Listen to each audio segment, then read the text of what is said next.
Hey everyone, my name is Andrew Hall. You may call me Dr. Kennard. This is the Disappointed Cat morning show where we cover the news from a secular, humanist, progressive.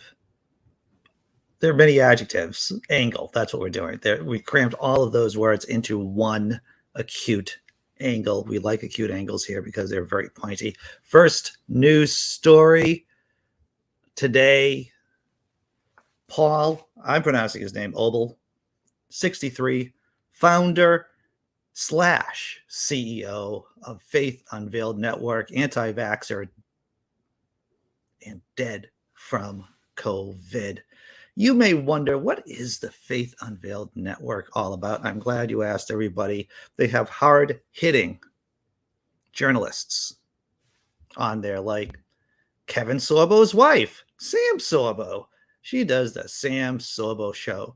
You know, when we talked about Kevin Sorbo the other day making a fool out of himself on Twitter, I could have talked a lot about his wife, Sam Sorbo, because she, if you think Hercules is a little wacky, his wife is crazier. She's so crazy. She has 2 shows on that network. And what about some other people? What other broadcasters do they have? Oh, hey, is that the good picture of her? Nancy Harmon? I don't know.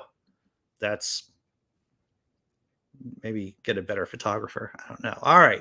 Let's talk about the man in question here, who's no longer with us because they effed around and they found out. Here he is, everyone. Who would have thought that the Christo-fascist would look like that? Who raised out? Okay, let's get right into it. Next panel. Paul is the founder and CEO of the Faith Unveiled TV network and hosts his own show, aptly named Truth Unveiled, where he really gets into theories that aren't really theories, everyone. He's an extreme, or was an extreme anti-vaxxer, and uses network to push all kinds of really, I'm going to try to paraphrase some words here so I don't get banned, because let's remember, everyone, I'm still in trouble with YouTube, to push these non-scientific messages repeatedly over the last year. For example, he hosted the Jackass, Dr. Brian Ardis, a former chiropractor who pushes debunked anti-science and anti-medical science treatment messages on his show. Also, despite one of his pastors dying of COVID, Paul continued to rail against proper medical interventions. Do you like how I'm exchanging words for other words? Because once again, my goal is not to get banned, but I'm still in some trouble here. So as we look through his social media posts, Paul's social media posts, we'll see what kind of person he was. Oh, here it is.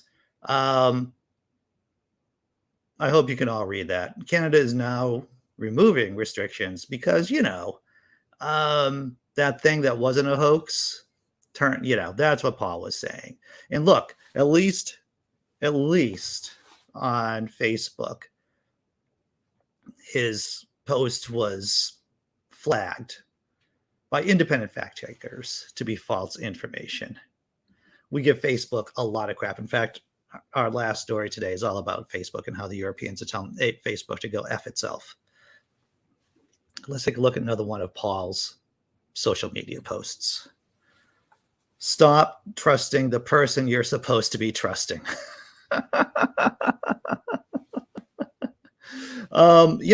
It's I don't know. It's always remarkable for me that these Christo-fascists, they'll tell you to stop trusting your medical professional and to do your own research when they can't even do 3rd grade math, right?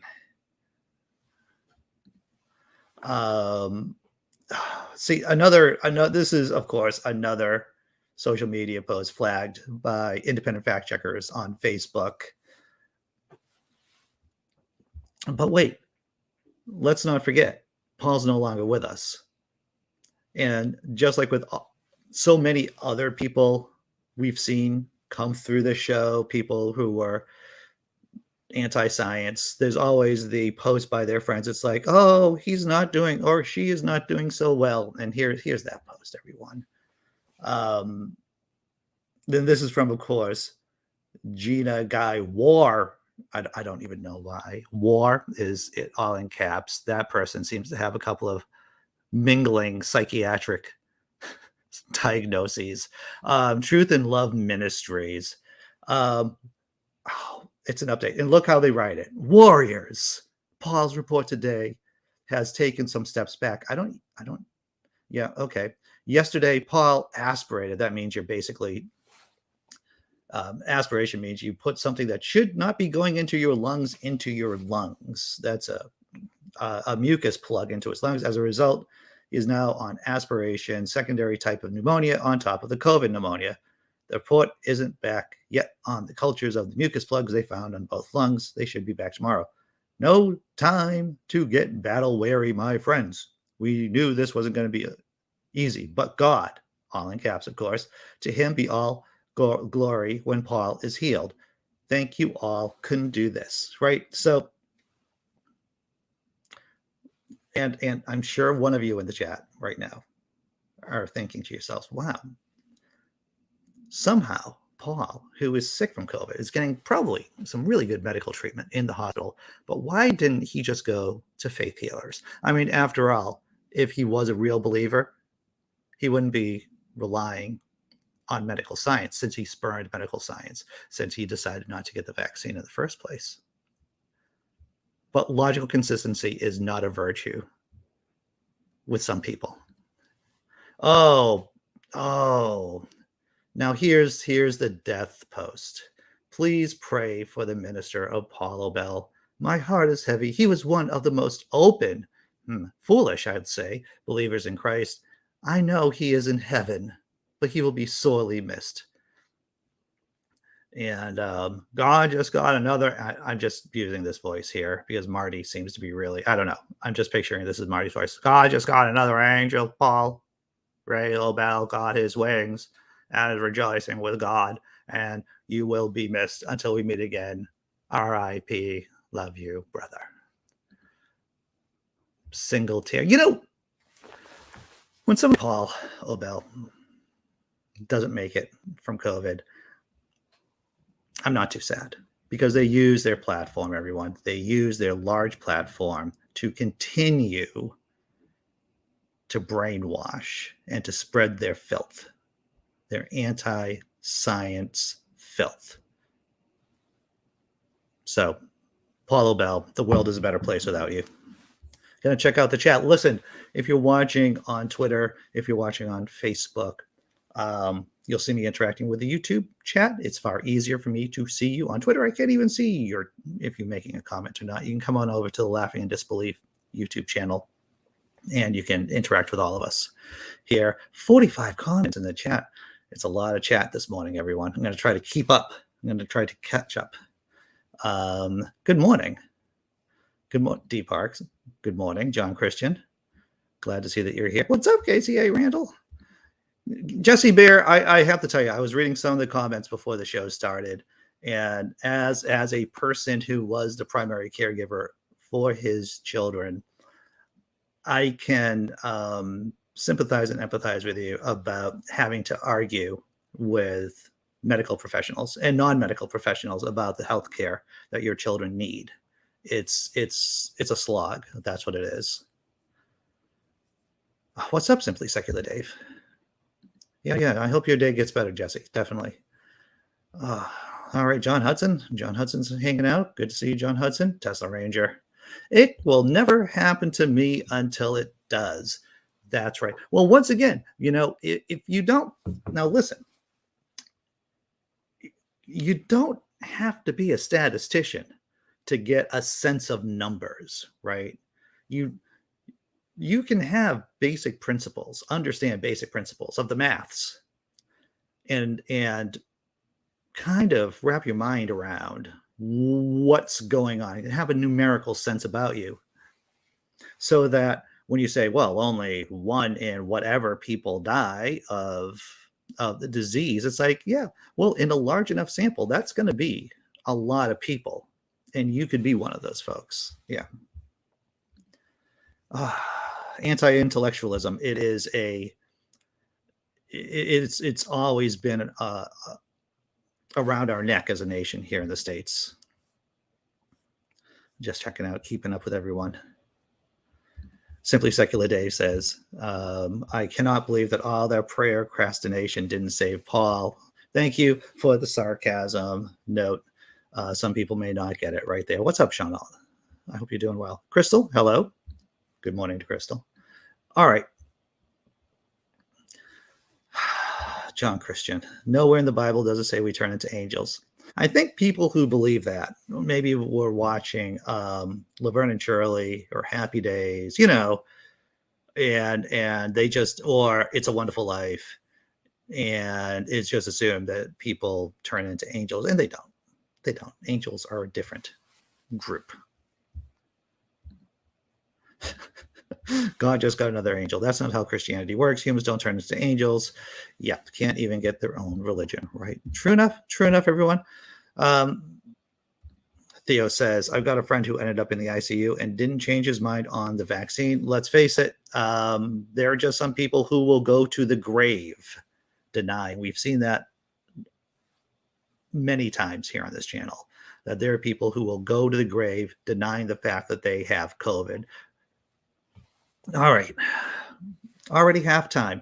Let's do the tummy rub show, and then we're going to talk about nuclear fusion, right? Because we do, while faith will put you into the ICU, science will actually do things that will make your life better. And we're going to do that right after the break. Let's take a look at let's look at a cat, right? Because this is the Disappointed Cat Morning Show.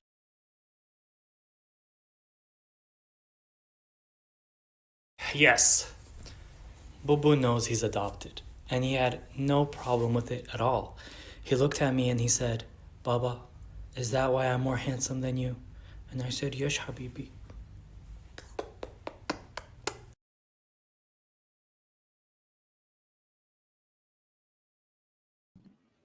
Beautiful cat.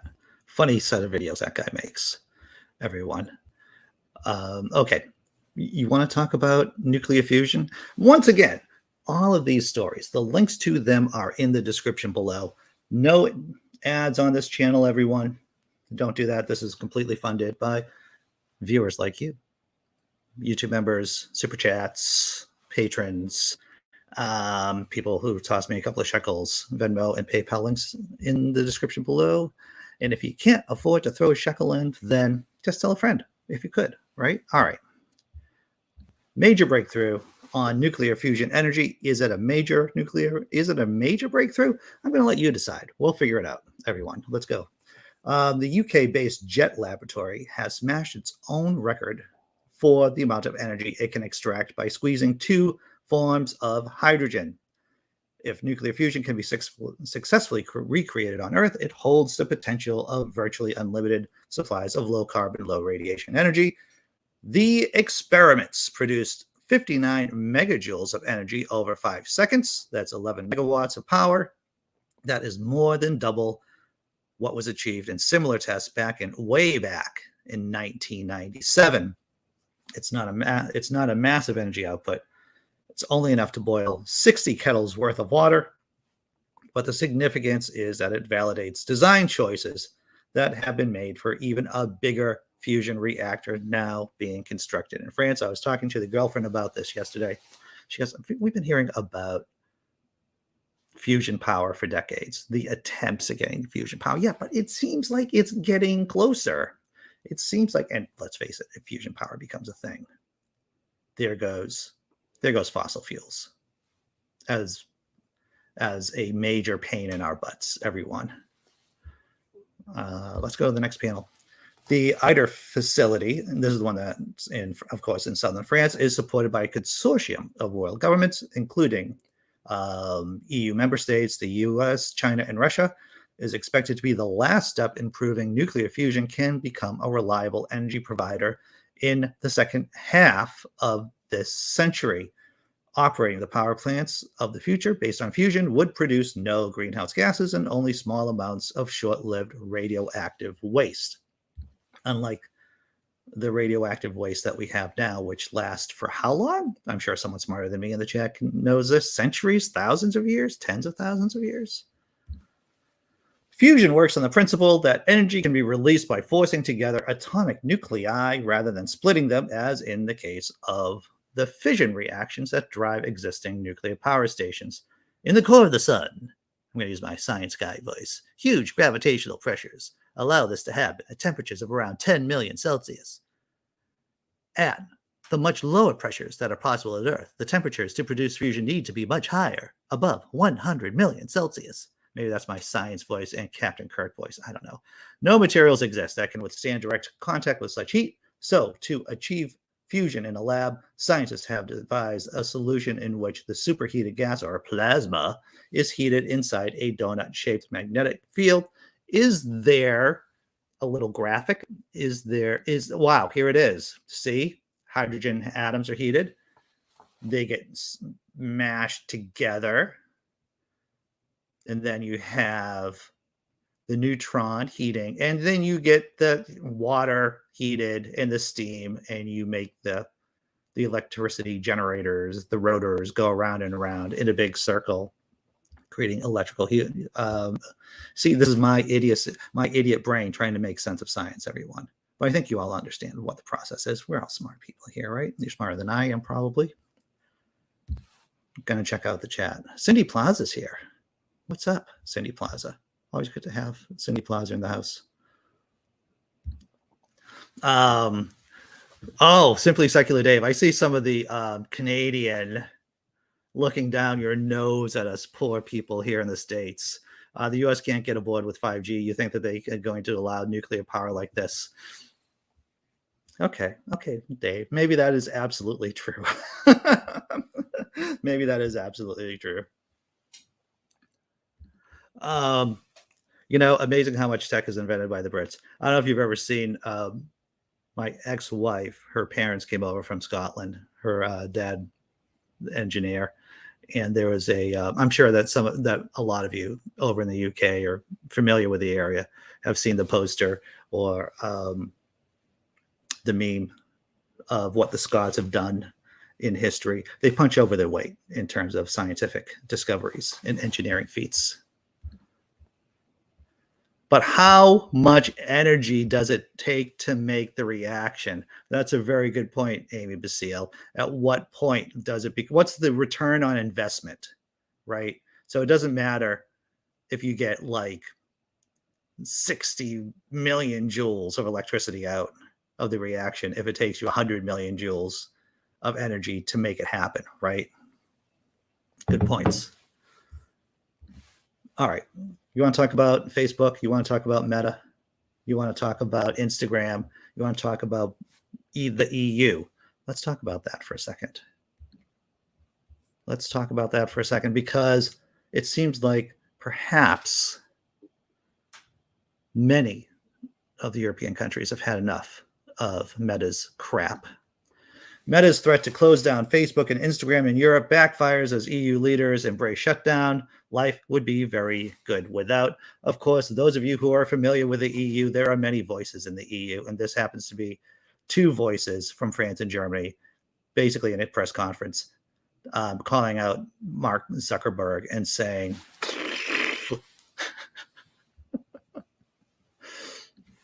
all right, European leaders have embraced Meta's indirect warning to shut down its Facebook and Instagram operations across Europe if the social media giant is no longer able to process Europeans' data on U.S. servers. Last night, Germany's new economy minister, Robert Habeck, told reporters during the meeting in Paris, "After I was hacked, I lived without Facebook and Twitter for 4 years, and life has been fantastic."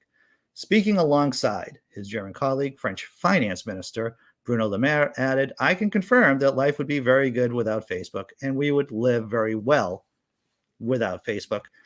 If you know the sitch over in Europe, they have much tighter privacy laws than we do here in the States. And so This is the bone of conflict between Meta, the company that runs Facebook and Instagram, and European in the EU.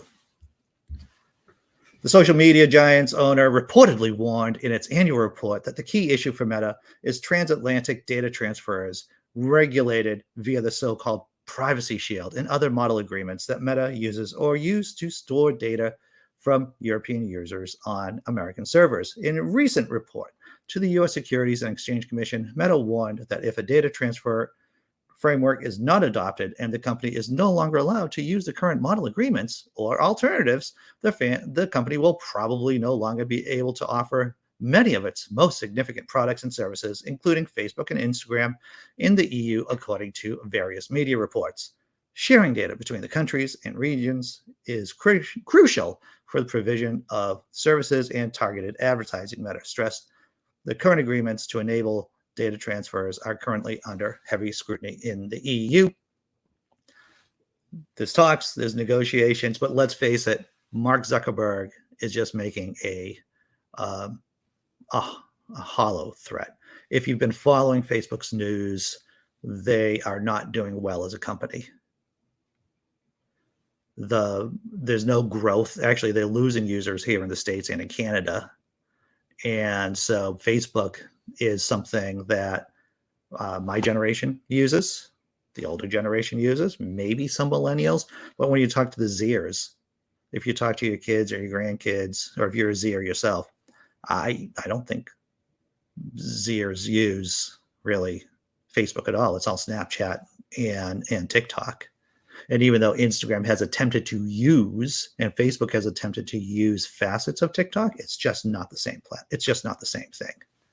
And so Facebook's in the trouble bubble, my friends. The odds that they're going to even lose a huge market, I think 750 million Europeans, due to this, kind of dicey. I don't buy it. Checking out the chat before we start closing out the show. Sean, it's a good joke, John. It's a good joke. Facebook is now hiring. There's no need to apply. They already have your information. This is true. This is true. Who doesn't want cake? I want cake. I want a lot of cake, actually. The hard part, Tesla Ranger, we're talking about the nuclear fusion. The hard part is starting the reaction. Once it started, it's self-sustaining. Interesting. I think if you're having a group of friends, and tell me if I'm wrong on this, everyone, you need to have at least one physicist, right, in your crew. At least someone hardcore in the STEM. I think having someone in a buddy or a friend who's in the medical profession, maybe a friend who's a lawyer or somewhere in the legal profession, and of course, someone who's, just the physicist to help explain stuff. Here we go. Jessi Bear says, millennial here. I use FB mostly for marketplace and to keep my older family that live far away updated on my kids. Exactly. That is not, Facebook is not the go-to social media platform for people, I would say maybe under 40. That's just my guess right there. But they're and they know it. That's why they're desperate. Facebook is desperate. Okay. Wow, this is the end of the show. Thanks, everyone. So we're doing the after party after show on the Naked Diner podcast channel. The link to that, if you want to watch, is in the description below. If you want to be on the panel, well, the link is there too. So I'm going to drop the last cat video, and then I'm going to throw down the thank you video, and then I'll see you at 9:30, right? All right.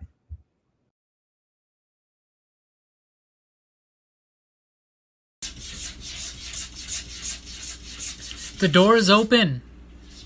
You don't have to do this. It's open. Nothing's stopping you from coming inside. Are you dumb?